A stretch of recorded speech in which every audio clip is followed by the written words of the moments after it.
Welcome to another video in our Taking Care of Business series. In this video, I'm going to look at negative gearing and property. Let me start by saying that creating wealth by purchasing a negatively geared investment property is incredibly common in Australia. Estimates suggest that up to 30% of residential properties are owned by investors, but not everyone makes money. There are some key ingredients to make the strategy work, starting with the right property in the right location. The whole strategy hinges on the property growing in value, and some areas and cities produce better returns than others.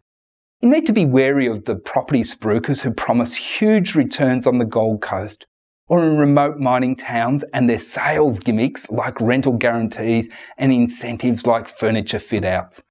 Of course, location is only one part of the equation, because then you need to decide on the type of property: a unit, a flat, or a house, 1 bedroom or 2 bedrooms, with or without a balcony or car space. Do you buy an off-the-plan property or an established property? Because negative gearing is a tax-effective strategy, you need to make sure the property is owned in the correct structure. For example, it could be in joint names, a self-managed super fund, or in a trust. While owning property in a self-managed super fund is incredibly popular, there are a number of issues to consider before you go down that pathway. The next item on the list is the right loan.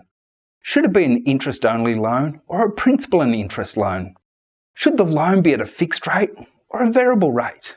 There are numerous options, but a poorly structured loan can reduce your repayment flexibility, increase your risk profile, and create headaches for tax purposes. The next consideration is cash flow.